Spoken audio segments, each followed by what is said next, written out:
Good morning to all. I hope you all are fit and fine at your home. And without any delay, I will start my topic. My today's topic is atoms and molecules. And this topic is related to class 9th, chapter 3rd. ठीक है. In previous video, we have done chapter 1st and 2nd.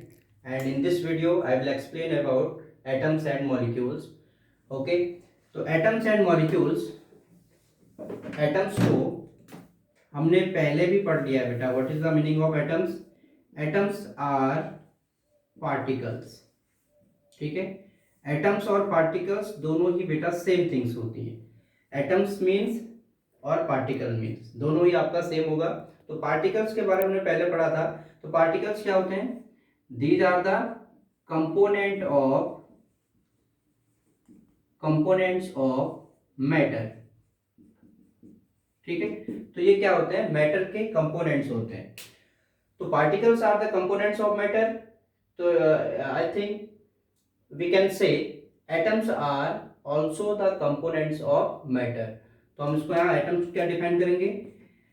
Atoms the smallest unit of matter.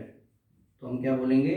Smallest unit of matter. तो matter की जो smallest unit है उसको हम क्या बोलेंगे? एटम्स बोलेंगे. ठीक है. तो जैसे कि कोई भी ऑब्जेक्ट है वो एटम से मिलकर बनता है. सबसे छोटी जो यूनिट होती है उसको हम क्या बोलते हैं? एटम्स बोलते हैं. अब एटम्स जब कंबाइंड होते हैं, when two or more atoms combined together form a molecules. जब एक एटम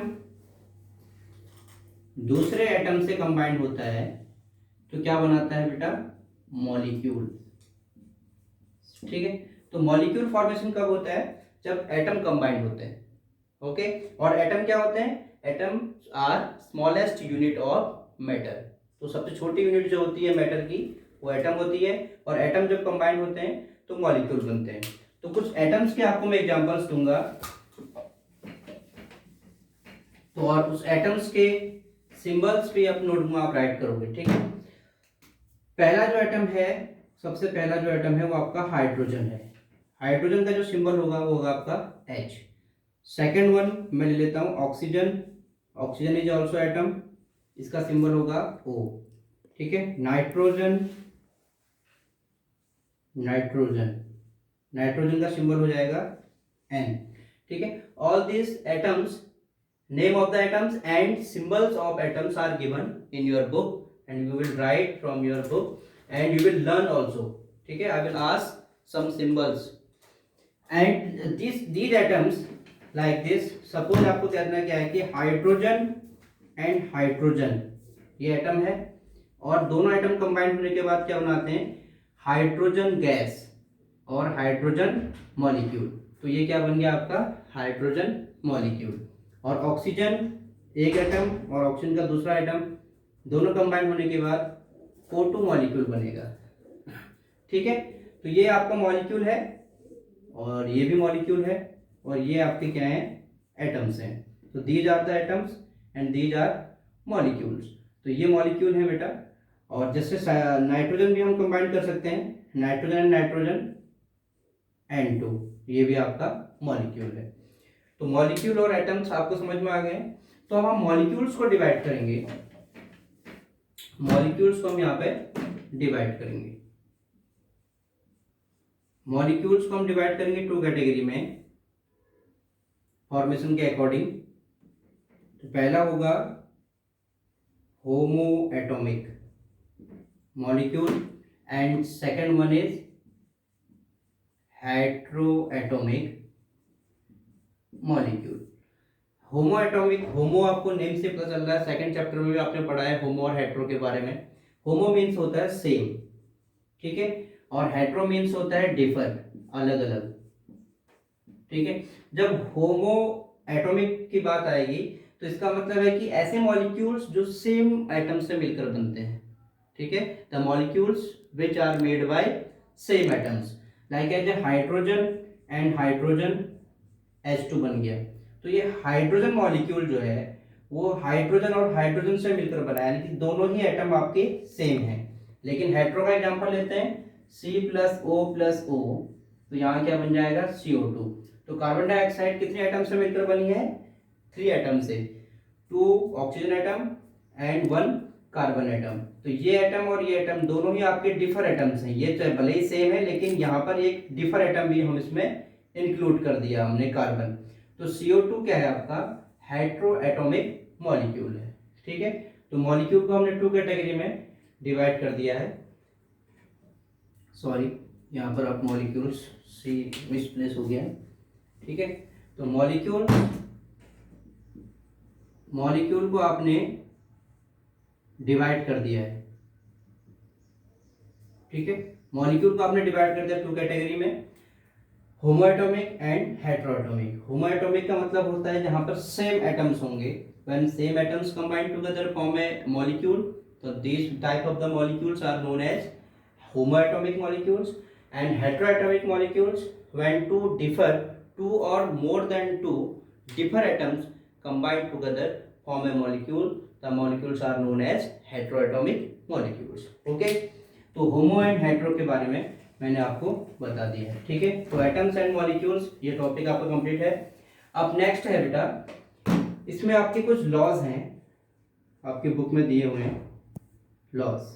ठीक है, तो पहला जो लॉ दिया हुआ है वो दिया हुआ है बेटा आपको law of conservation of mass.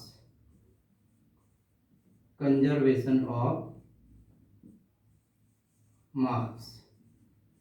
Mass conservation का एक लॉ दिया है। ठीक है, सेकंड है आपका कांस्टेंट प्रोपोर्शन का लॉ ऑफ कांस्टेंट प्रोपोर्शन। ठीक है, लॉ ऑफ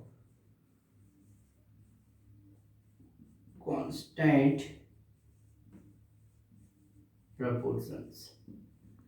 ठीक है, तो यहाँ पर आपके बुक में दिया हुआ है, तो पहला लॉ जो है लॉ ऑफ कंजर्वेशन ऑफ मास। ठीक है, सेकंड लॉ है लॉ ऑफ कांस्टेंट प्रोपोर्शंस। तो यहाँ पर मैं पहला लॉ आपको एक्सप्लेन करूंगा। तो first law is law of conservation of मास।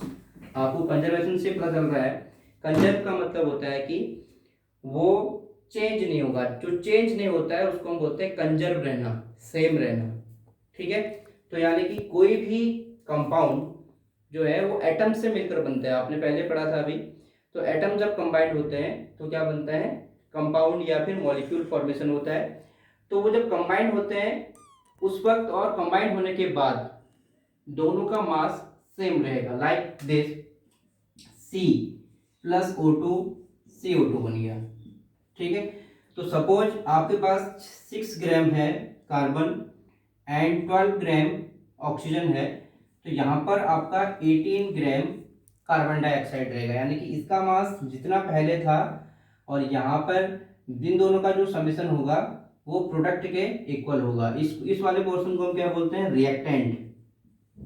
क्या बोलते हैं, रिएक्टेंट। और ये वाला जो पोर्शन है इसको हम बोलेंगे प्रोडक्ट।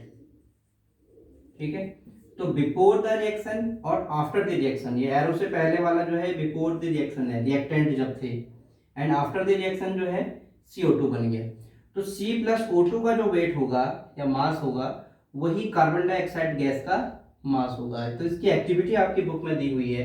तो ये एक्टिविटी जो है वो आपका दिया हुआ है, कोनिकल एक फ्लास्क बना हुआ है आपकी बुक में। ठीक है, और इस कोनिकल फ्लास्क में एक लिक्विड रखा हुआ है।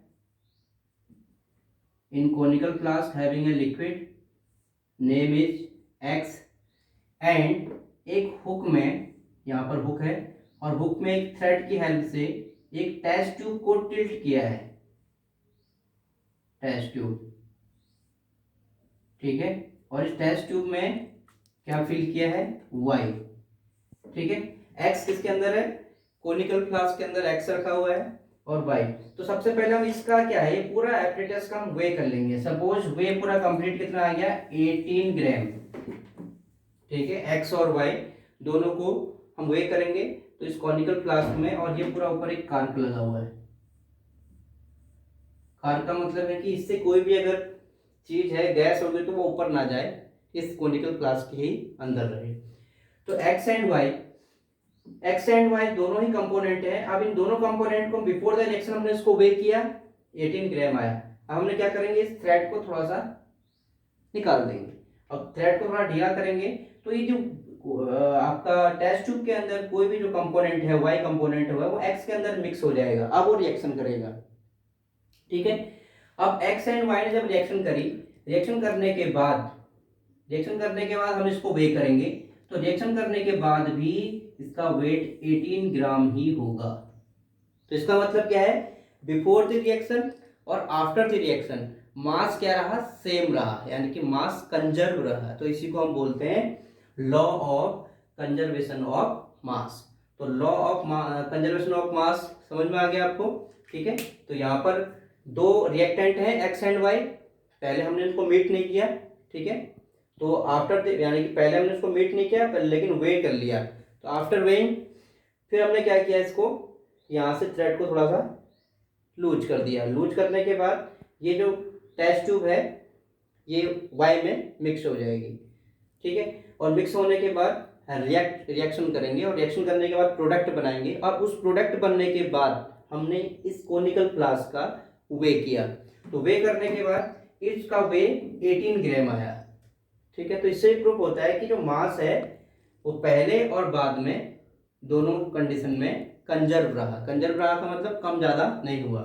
अब इसके ऊपर एक कॉर्क लगा हुआ है, तो आपसे क्वेश्चन पुट किया हुआ है एनसीईआरटी में कि what is the use of this cork. Cork का क्या यूज है, कॉर्क का मतलब होता है सील। तो इस सील का क्या यूज है बेटा, तो सील का ये यूज है कि इसमें जो भी रिएक्शन के बाद, जैसे हमने अभी तो सपोज पहले दोनों लिक्विड थे, अब लिक्विड को हमने दोनों को कंबाइन किया, रिएक्शन करवाई, तो रिएक्शन के बाद जो भी गैस निकलेगी वो बाहर ना जाए, तो इसलिए हम क्या करते हैं, इसके ऊपर कॉर्क लगा देते हैं। और अगर बाहर चले जाएगी तो फिर वेट कम आएगा, ठीक है। तो वेट जो है, ये कोई भी कंपोनेंट जो भी प्रोडक्ट आपका बन रहा है वो बाहर ना जाए, आउट ना हो, तो इसलिए हम इसमें कॉर्क का यूज करते हैं, ठीक है। ये this is a first law. The first law is law of conservation of मास, ठीक है। अब हम बताएंगे आपको सेकंड लॉ। तो सेकंड लॉ में क्या है, कांस्टेंट प्रोपोर्शन, ठीक है। Law of constant proportion. तो कांस्टेंट प्रोपोर्शन का मतलब होता है, कांस्टेंट का मतलब फिक्स सेम रहेगा, प्रोपोर्शन का मतलब होता है रेशियो, ठीक है। तो यहां पर क्या है कि ये जितने भी आपके कंपाउंड्स हैं, सपोज मैं कंपाउंड लेता हूं वाटर। वाटर क्या है, 2 atoms hydrogen and 1 atom oxygen से मिलकर बना है, ठीक है। तो इसका जो मॉलिक्यूलर वेट है, सपोज हाइड्रोजन का जो वेट है तो कितना है 1, हाइड्रोजन का एटॉमिक वेट कितना होता है 1, एंड ऑक्सीजन का एटॉमिक वेट होता है 16। अगर हम उसको मास या फिर एटॉमिक वेट के अकॉर्डिंग हम इसको चेक करें, इनका रेशियो निकालें, तो रेशियो निकालने के बाद हाइड्रोजन का कितना हो जाएगा 2 × 1, हाइड्रोजन का हो जाएगा आपका 2 यूनिट, ठीक है। ऑक्सीजन का कितना है 16 और एटम है 1, तो 16 × 1 16 यूनिट।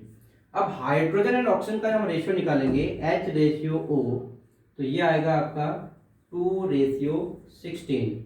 इसको सिंप्लीफाई करेंगे, सिंप्लीफाई करने के बाद 1/8 आएगा, ठीक है। तो ये एटॉमिक मास के अकॉर्डिंग हम इसका रेशियो निकालेंगे हाइड्रोजन एंड ऑक्सीजन। इसका मतलब है कि वाटर में हाइड्रोजन एंड ऑक्सीजन का जो रेशियो होगा वो 1/8 होगा बाय मास और bye atomic weight. Atomic weight के अकॉर्डिंग हाइड्रोजन एंड ऑक्सीजन का जो रेशियो होगा 1/8 होगा, और ये फिक्स रहेगा। फिक्स कैसे रहेगा, सपोज आपने क्या किया, आपने एक टेस्ट ट्यूब ली, टेस्ट ट्यूब में थोड़ा पानी ले लिया, और एक आपने क्या ले लिया, बड़ा बकेट ले लिया और या बीकर ले लिया, इस बीकर में भी आपने पानी ले लिया, ठीक है। यहां पर जो हाइड्रोजन एंड ऑक्सीजन का रेशियो रहेगा वो 1/8 रहेगा, अमाउंट कम है। यहाँ अमाउंट बढ़ाने के बाद भी 1/8, ठीक है। अमाउंट तो बढ़ गया वाटर का, लेकिन इसमें भी आपका हाइड्रोजन एंड ऑक्सीजन का जो रेशियो है वो 1:8 है, और इस वाले वाटर में भी हाइड्रोजन एंड ऑक्सीजन का जो रेशियो है 1:8 ही रहेगा। तो यानी कि रेशियो जो है आपका, यानी कि जो प्रोपोर्शन है एलिमेंट्स का वो कांस्टेंट है दोनों कंडीशन में, चाहे हम अमाउंट कितना ही बढ़ा दें। अगर वो कांस्टेंट नहीं रहेगा तो फिर वो लॉ को फॉलो नहीं करेगा। तो कोई भी कंपाउंड है, यानी कि कंपाउंड या फिर प्योर सब्सटेंस हम बोल सकते हैं, आपने चैप्टर सेकंड में पढ़ा है प्योर सब्सटेंस और कंपाउंड्स। कंपाउंड्स एंड जो प्योर सब्सटेंस हैं इसमें एलिमेंट्स का रेशियो बाय मास फिक्स रहता है, चाहे आप अमाउंट कम और ज़्यादा कितना ही ले लीजिए। And the statement of this law is given in your NCERT book, ठीक है। बोथ लॉज, फर्स्ट लॉ और सेकंड लॉ दोनों का ही आपका स्टेटमेंट जो है आपकी एनसीईआरटी बुक में दिया है, वहाँ पर रीड करोगे और उसको अपनी फेयर नोटबुक में राइट भी करोगे, ठीक है। तो today I have explain about atoms. Atoms के बारे में आपको बता दिया, एटम को आप डिफाइन करोगे, एंड मॉलिक्यूल्स, मॉलिक्यूल्स को भी आप डिफाइन करोगे। एंड टू टाइप्स के मॉलिक्यूल्स के बारे में मैंने आपको बताया था, होमो एटॉमिक एंड हेटेरोएटॉमिक, उसको आप डिफाइन करोगे with examples. Then you will write the first law. First law क्या था बेटा? Law of conservation of mass या फिर mass conservation. And second law constant proportion वाला है, तो कांस्टेंट प्रोपोर्शन वाला भी आप राइट करोगे। Okay, thank you.